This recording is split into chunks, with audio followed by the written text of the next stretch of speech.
Hey folks, welcome back to True Crime Stories, where we cover the most thrilling true crime stories. Before we get going, don't forget to leave a like and subscribe for me. Thanks. And now let's get into today's story. Welcome back, everyone. We're diving deep today into a case that, honestly, I still think about all the time. Oh, this one, yeah, it really sticks with you. Small town, big secrets, always a recipe for a wild ride. Right. So we're heading to Rivermouth, big, charming coastal town, beautiful beaches, dramatic cliffs, that kind of vibe. Picture perfect, you'd think. Peaceful. Right. Exactly.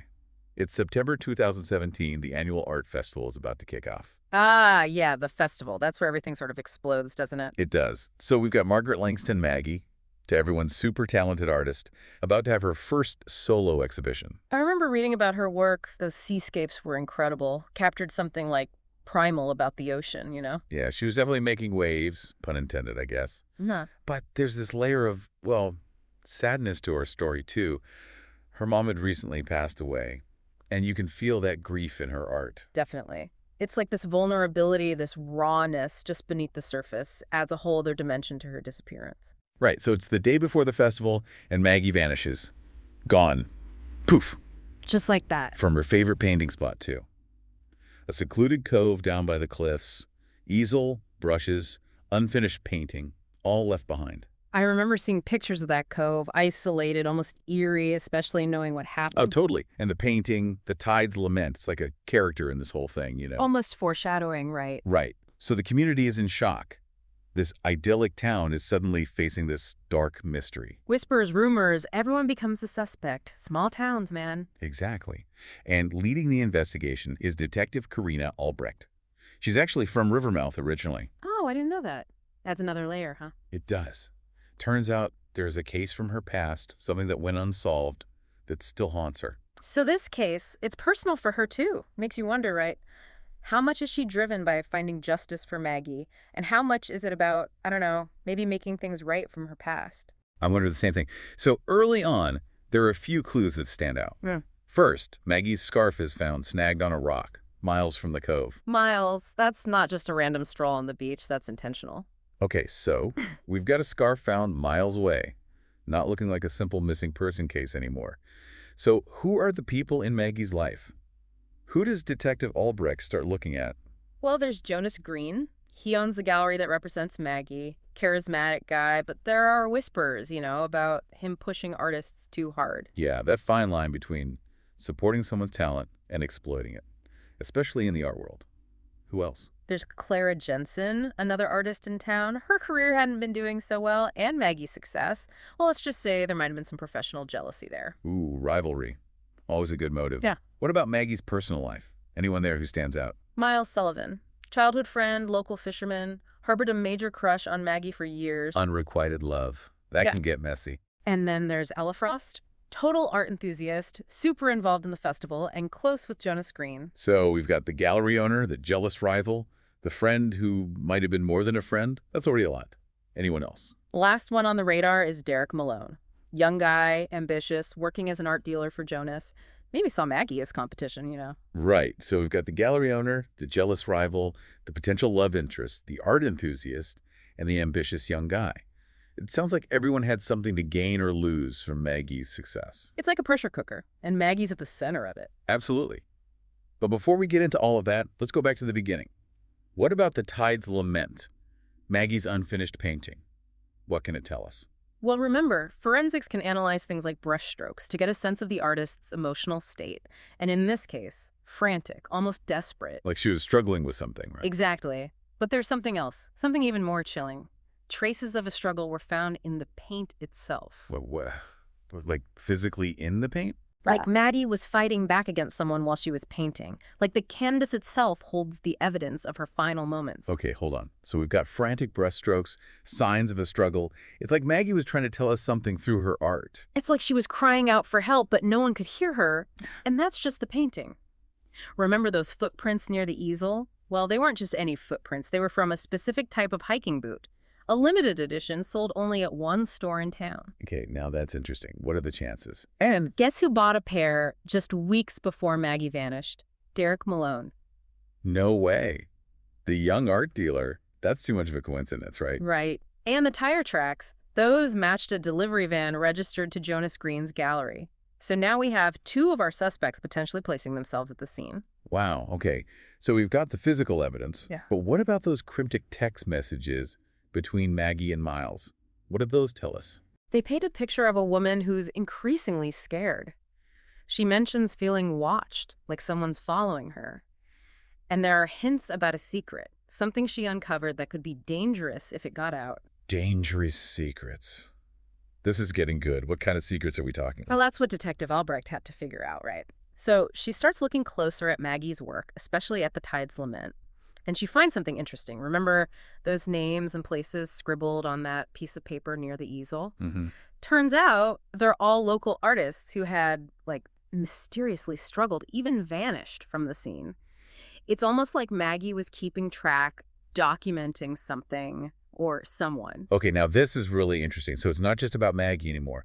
There's something bigger, darker going on in Rivermouth. Exactly. Detective Albrecht starts thinking Maggie stumbled onto something a lot more sinister than anyone initially thought. And this something is threatening the whole art community in Rivermouth. The whole foundation, yeah. So what does Detective Albrecht do? She uses the art festival, the very event meant to celebrate Maggie's work, to her advantage. Smart move. Yeah. Turning the festival into her own investigation. The pressure's on, right? Everyone wants to keep up appearances, especially those with secrets. And Detective Albrecht, she uses this to her advantage, staging these casual encounters, chatting with each suspect about Maggie. All the while, she's watching them, Right. looking for those little tells, those cracks in their stories. Yep. And she starts noticing things. Like during a conversation with Jonas Green, he got super agitated when she brought up a specific painting of Maggie's. He completely denied knowing anything about it. Wait, why would he do that? And wouldn't a gallery owner be all over his artist's work? Especially if it might be, like, her last piece ever. You would think, right? And that's exactly what Detective Albrecht thought. Red flag, for sure. So she dives deeper, starts poking around Maggie's studio, and guess what? She finds a hidden compartment in the easel. Ooh, a hidden compartment. I knew it. What was inside? The missing painting. Not the painting itself, but close. Sketches, photos, notes, a whole secret project Maggie was working on. She called it the unveiling. The unveiling. Sounds ominous. What was she unveiling? It turns out Maggie had been investigating a series of forgeries circulating in the art scene. Fake paintings. So good they fooled even the experts. And she thought she knew who was behind it. Wait, a forgery ring? In Rivermouth? This is crazy. No wonder someone wanted her quiet. But who was she pointing the finger at? This is where it gets really juicy. Her notes. They pointed to Ella Frost. Ella Frost, no way. The art enthusiast, the one who was always so supportive of the local artists. That's what made it so shocking. Maggie believed that Ella was the one orchestrating the whole thing, manipulating the market, controlling which artists rose to the top. Wow, that's some next-level betrayal. So, Maggie uncovers this massive secret. But how does Detective Albrecht prove it? Patience, my friend. The art festival is still in full swing, right? And Detective Albrecht knows Ella will be using it to, solidify her power, push those forgeries. So what does she do? She turns the festival itself into a trap. Okay, I am so here for this. How does she pull it off? She sets up a special exhibit showcasing Maggie's work, including the Tide's Lament. But there's a twist. She adds in some pieces that Ella doesn't know about. Okay, like what? Fake forgeries? Clues? Hidden better. She includes some of Maggie's sketches, the ones that detail the flaws in the forgeries, and she places them right next to the legit works that Ella had targeted. So smart. Maggie's art becomes the evidence. I love it. What happens when Ella sees this? Oh, she knows. You can see it in her face. She tries to play it cool at first, but as she walks through the exhibit, she realizes Maggie's work has exposed her. Her whole carefully crafted facade starts to crumble. This is like watching a house of cards fall apart. It's amazing. But did Detective Albrecht have any concrete proofs to connect Ella to the forgeries? Remember those notes Maggie had hidden? They weren't just suspicions. Names, dates, transactions, the whole operation laid out. Detective Albrecht had grabbed those before setting up the exhibit. Wow, she was a few steps ahead the whole time. Did she go right up to Ella and arrest her? Nope. She waited, let the tension build. Then she finds Ella alone, staring at one of Maggie's seascapes. Ironically, one depicting a storm brewing under a calm surface. Okay, the symbolism is not lost on me. What happened? Detective Albrecht approaches her, lays it all out. The notes, the forgeries, everything. Ella tries to deny it, of course, but it's too late. The truth comes out. But what about Maggie? Does Ella tell them where she is? She does, but her story is full of holes. Hmm. Claims it was an accident, a confrontation that went too far. But Detective Albrecht, she's not buying it. Of course not. She knows there's more to this story. So what happens next? How does she get to the truth about Maggie's disappearance? Well, sometimes the best way to get someone to talk is to make them think they've already won. So Detective Albrecht backs off, pretends to focus solely on the forgery case. Lets Ella think she's in the clear. Ooh, that's devious. Playing the long game. Did it work? A few days later, an anonymous tip comes in, leads Detective Albrecht to a spot on the outskirts of town, and guess what? Don't tell me. Maggie. Not Maggie herself, but her belongings, hidden under a pile of driftwood. And the location, it's a place only locals would know, a place that was significant to Ella Frost. Ella again. Okay, so this is no coincidence. It's like she was subconsciously drawn back to this place, to her past. Exactly. And Detective Albrecht, she uses this, confronts Ella, tells her she knows she's lying, that she's hiding something about Maggie. This is it, the final showdown. Does Ella finally crack? She does. But what she reveals, it's darker than anyone could have imagined. All right, so Ella's confessed, but we know she's not telling the whole story. What really happened to Maggie that night? Well, she admitted to the confrontation, that part was true. But what she left out, what she didn't want to admit, was that she pushed Maggie. Pushed her, like towards the cliffs. Towards the edge, yeah. In a fit of rage, terrified that Maggie would expose her. So it wasn't an accident. She deliberately hurt Maggie. She did. Ella's whole world was about control, about her vision for the art scene. Maggie threatened that, and Ella, she snapped. It's chilling, honestly, to think someone could be so driven by their own ambition that they would. I don't know. It's just Monstrous. Yeah. But there's another layer to this, something that always gets me. Remember Miles? Maggie's childhood friend. Yeah, of course. He was out fishing that night, not too far from the cove, and as he's pulling in his nets, he sees something in the water. Oh, no. Don't tell me. He sees a body being swept away by the current. He saw Maggie. He didn't know for sure at the time, but later, he put it all together. He tried to reach her, to save her, but the current was too strong. He must have been devastated to see that, to be so close. The guilt ate at him. He always blamed himself, thought if he'd been faster, stronger, he could have saved her. It's part of why he was so determined to help with the investigation, you know. Needed to know what happened to find some kind of peace. That's heartbreaking.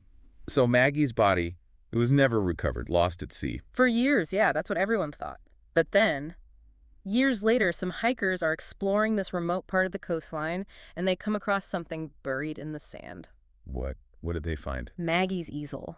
Battered, faded, but still standing. Wow. And underneath it, tucked away, a small wooden box. What was in the box? Letters. Maggie's letters to her friends, her family. Full of love, regret, this deep appreciation for life, for beauty. And there was a small self-portrait, too. Maggie looking out at the sea. It's almost like she knew, like she wanted to leave something behind. It's a reminder, isn't it? Even in the darkest moments, there can be beauty, there can be hope. So even though they never found Maggie, the easel, the letters, they brought some closure, right? I think so, yeah. A sense of peace, of remembrance. This whole story, it's just, I don't even know what to say. It's tragic, but there's also this strength, this resilience that shines through. Maggie's spirit, you know, Right. it lives on in her art and the memories people have of her. It's a reminder that even though darkness exists, beauty can too. And sometimes it takes darkness to really make us appreciate the light. That's a beautiful way to put it. So what do we take away from all of this? What does Maggie's story tell us? Maybe it's a reminder to look beyond the surface, to be aware that even the most beautiful places can hide darkness, to check in on our friends or loved ones, to make sure they're truly okay. And to appreciate art, right? Its Yeah. power to move us, to connect us, to challenge us. Absolutely. Art can be a window into someone's soul, a way to understand their hopes, their fears, their dreams. Well, listeners, thank you for joining us on this deep dive into Maggie's story, into the heart of Rivermouth. It's a case that will stay with us, a reminder of the complexities of human nature, the power of art, and the enduring strength of the human spirit. We'll be back soon with another deep dive, another story that will make you think, feel, and maybe even see the world a little differently. Until then, stay curious, stay compassionate, and keep searching for the beauty in the world even when it's hard to find.